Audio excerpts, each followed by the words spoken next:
here with our faithful crew around Minos again.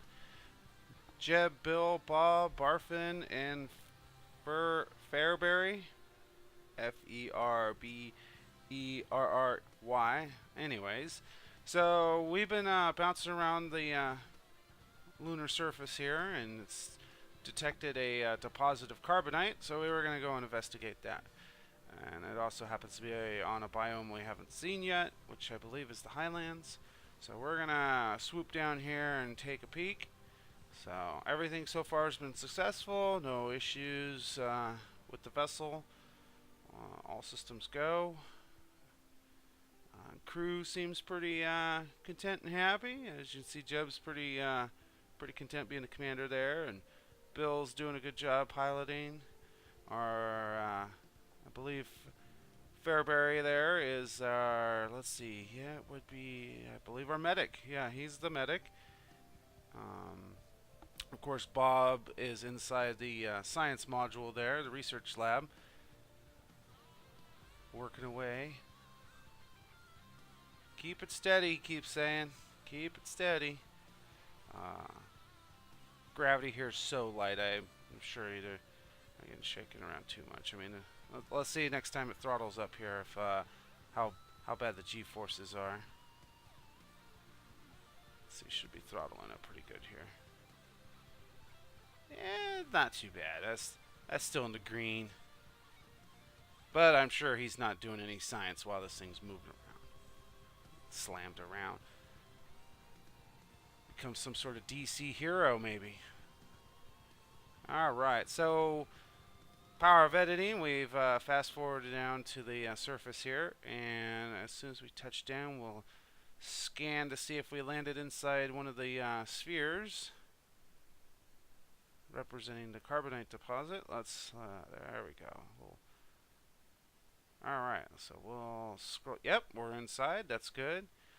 So normally I can't mine enough carbonite to keep the tank full while the processor is working. As you can see, it's using 2 every second. And once we activate our drills, yeah, 5.59 per second. So the deposits are actually really good if you can find them. So we've been sending tremendous amounts of science back from Minos. So we've unlocked the next tier. We now have our atomic fun stuff and more space plane parts and just all sorts of goodies here. Propellers. So there's what I like. We now have MechJeb's automatic ascent and descent module, so we can now program it to take us into orbit. Very dangerous to use while on Kerbal.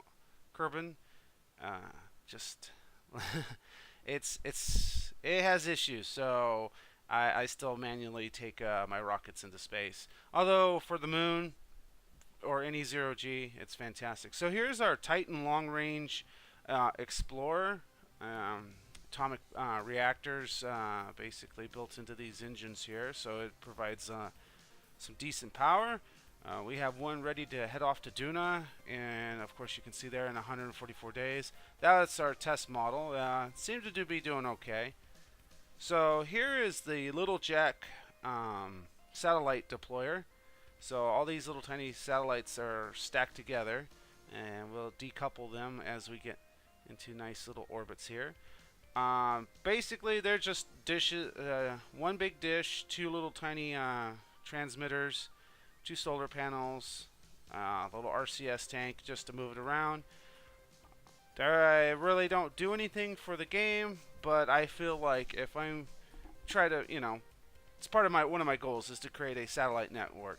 So later on, we will be putting out bigger satellites to provide microwave beam power across the system. So once that becomes unlocked, we'll start putting those out. Those are quite huge to put up.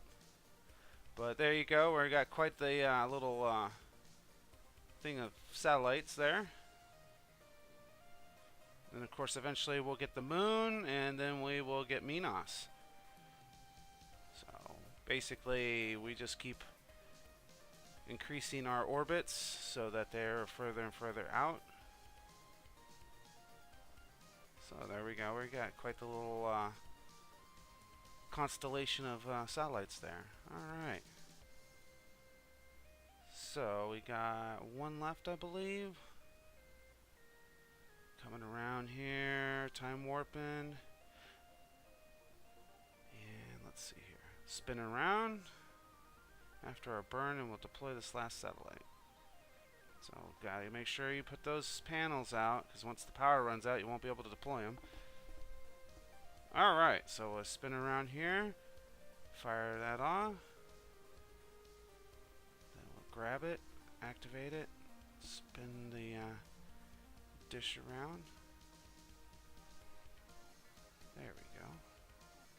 Alright, so this thing's pretty much useless, so we will retro burn it back into the atmosphere and dispose of it. There we go. Alright. There we go. Off you go.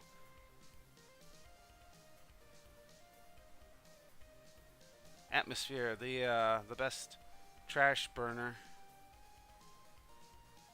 Alright.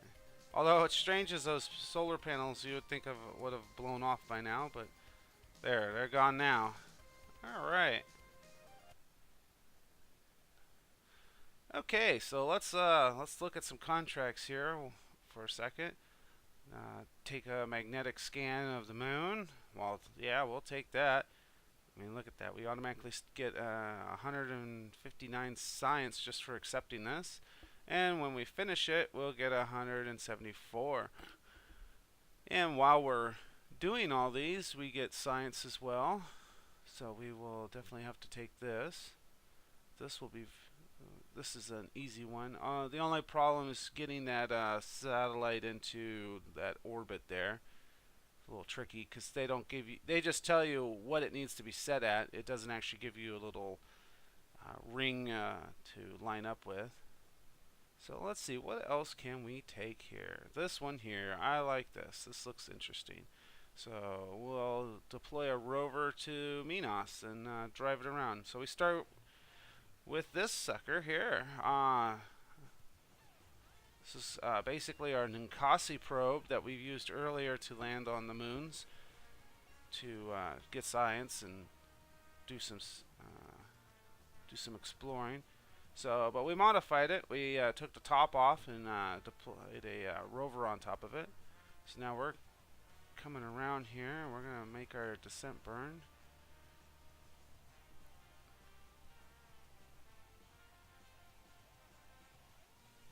Line that up perfectly. As you can see, this is MechJeb's auto lander.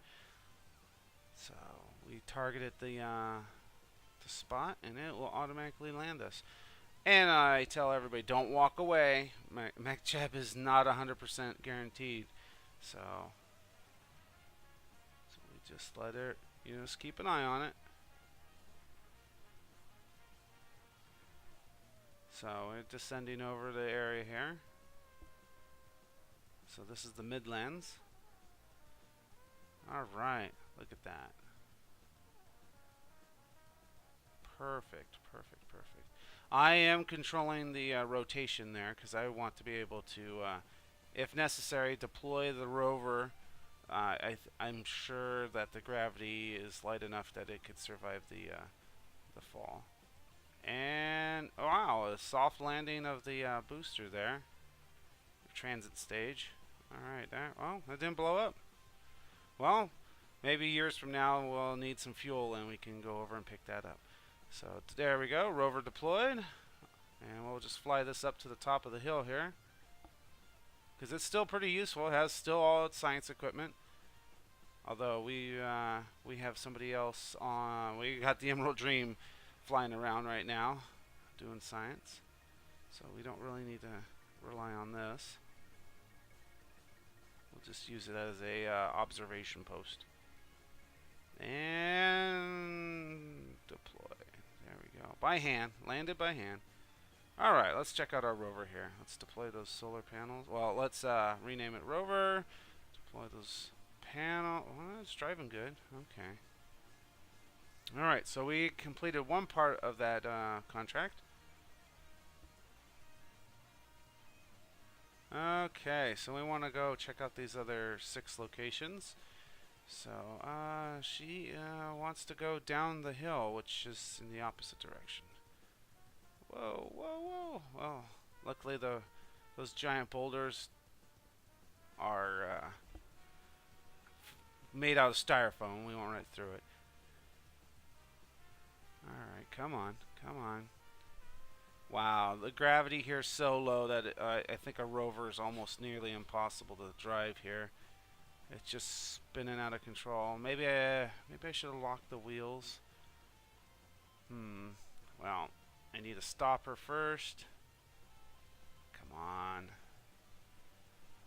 The control is just hideous. Okay. I'll just go ahead and turn those lights off. No, no, no. Well, that just...